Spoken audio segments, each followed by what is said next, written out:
네, 여러분 안녕하십니까? 필립입니다. 이번 영상에서는 AAM이라고 하는 수직 EV톨에 관한 뉴스 가지고 왔습니다.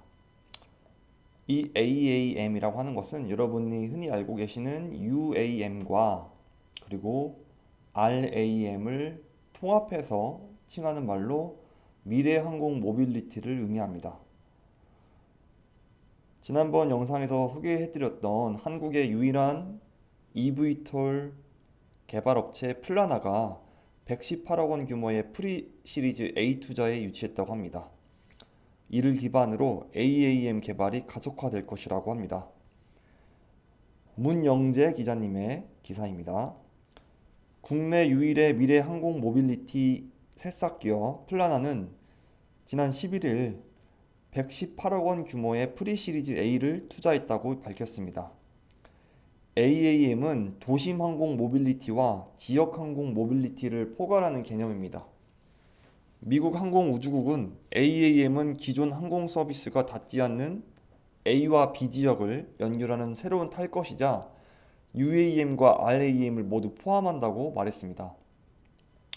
여기서 말하는 UAM은 도시 내에서 서울의 거점 버티포트를 설치한 이후에 도시 안에서 택시처럼 이동하는 시스템을 말하고 RAM은 서울과 속초를 연결하는 이런 식으로 도시와 도시를 연결하는 시스템을 말합니다. 슈미트 DSC 인베스트먼트 미래 모빌리티 펀드가 주도한 이번 투자에는 신한자산운용, 퓨처플레이, DTN 인베스트먼트, 중소기업은행, 기술보증기금, 제노인베스트먼트 아시아 등이 참여했습니다. 신현재 슈미트 심사역은 플라나는 국내 유일의 AAM 새싹 기업이자 상용화 가능성이 높은 중장거리 하이브리드 기반 수직 이착륙 기체를 개발하고 있는 업체라면서 항공 산업 선도 국가인 미국과 유럽에서도 하이브리드 기반 수직 이착륙 기체 성공 가능성을 점치고 있음에 따라 시장 경쟁력 역시 상당히 높다고 본다 이렇게 말했습니다. 2021년 7월 설립한 플라나는 2028년 상용화를 목표로 하이브리드 기반 수직 이착륙 기체를 개발하고 있습니다. 하이브리드 기반 수직 이착륙 기체는 틸트 로터 6개를 장착해서 헬기와 같은 이착륙을 구현합니다. 이 틸트 로터라는 것은 여러분이 흔히 알고 계시는 UAM의 드론이 가지고 있는 모터로 여기까지는 UAM의 기체와 똑같습니다. 그러나 파워트레인은 바이오 연료와 전기로 구동되는 터빈 발전기, 배터리, 인터버, 모터로 꾸려집니다. 화석 연료를 쓰지 않기에 탄소 배출은 제로에 가깝습니다. 운항 거리와 최고 속도도 UAM보다 훨씬 길고 빠른 최대 500km와 시속 350km가 되겠습니다. 적재 용량은 최대 700kg이며 승차 정원은 6명입니다. 그러나 UAM이 추구하는 자율비행은 지원하지 않습니다. 기체 안전성과 사회적 분위기를 고려했을 때 산업이 궤도에 접어들기 전까지는 조종사가 반드시 필요하다는 것이 플라나의 설명입니다. 참고로 이 플라나의 기업을 세운 설립자는 현대차와 미국의 연구원 출신인 한국인 3인방으로 구성되어 있는데 이 플라나에 대한 소개는 제가 영상 올려드린 게 있으니 혹시 궁금하시다면 한번 찾아보셔도 좋을 것 같습니다. 플라나는 이 기체를 성공적으로 개발하고자 초기부터 에어버스, 한국항공우주산업, 롤스로이스, 콜린스 등 세계적인 항공기 부품 업체 엔지니어를 다수 영입했고 현대차와 삼성 SDI, 만도 등에서 전기차 파워트레인 개발을 맡았던 인재도 흡수해서 하이브리드 파워트레인과 열 관리 시스템 구축에 집중을 하고 있습니다. 이번 투자금을 토대로 연내 3m급의 시제품을 띄우고 내년 8m급 서브스케일 시험 비행을 진행할 계획입니다. 또한 미국 진출도 속도감 있게 추진한다는 방침입니다. 김재영 플라나 대표는 올해 안에 미국 현지 지사를 개소하고 파트너스사를 늘리고 FAA, 미국 연방항공청 인증에도 심혈을 기울일 방침이라고 밝혔습니다. 특히 미국은 국토 면적이 넓기 때문에 항공시장 역시 한국에 비해서 커다란 것이 특징입니다. 또한 미국에서 FAA를 인증을 획득해야 다른 세계 시장 진출도 한층 수월하다고 설명했습니다.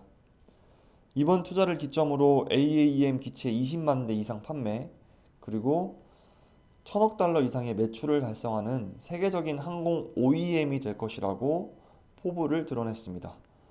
네, 지금까지 지디넷 코리아의 문영재 기자님의 AAM 스타트업 플라나에 관련된 기사였습니다. 네, 이어서 뉴스원의 김승준 기자님 기사 하나 더 보겠습니다. 에어택시 관련된 기사인데요. 갑작스러운 돌풍에도 안전한 에어택시를 위해서 한국과 스위스가 공동 연구에 착수했다는 소식입니다. 빌딩 사이를 날아다니는 도심 항공 모빌리티의 추락은 당연히 대형 참사로 이어질 수 있습니다. 때문에 우리나라도 아직은 한강을 이용한 항로 개척에 더 포커스를 맞추고 있는 것 같습니다. 이와 같은 안전이 중요한 UAM의 기술을 확보하기 위해서 한국과 스위스가 힘을 합쳐서 연구에 돌입했습니다. 12월 1일 드론 융합 기술 개발 스타트업 DFR 컨설팅에 따르면 한국과 스위스가 공동으로 UAM 풍동 시험 평가법을 개발한다고 합니다.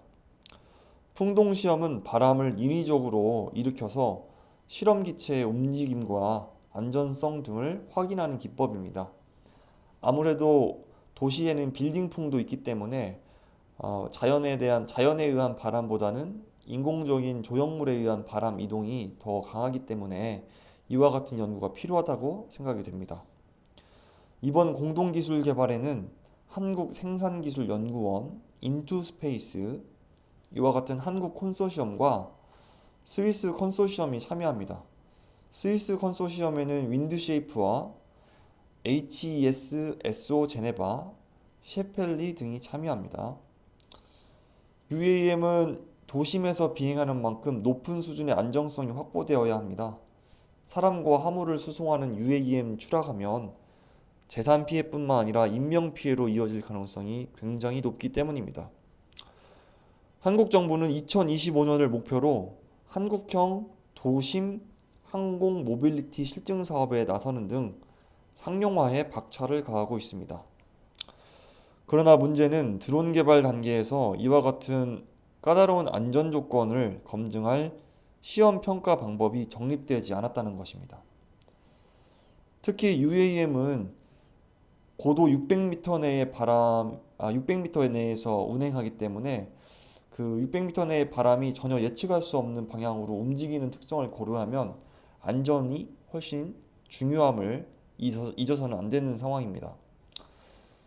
이러한 상황에 대비하기 위해서 제작 단계부터 돌풍, 전단, 제어된 낙류 등을 포함한 다양한 종류의 바람을 고려해서 안전평가를 해야 한다고 합니다.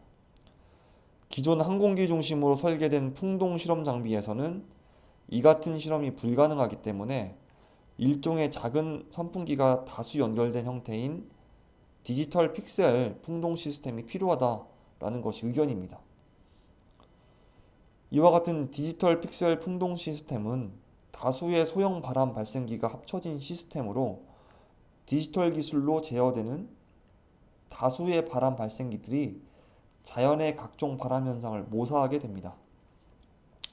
미국 항공우주국은 900개의 바람 발생기로 구성된 시험 설비를 이미 활용하고 있기도 합니다.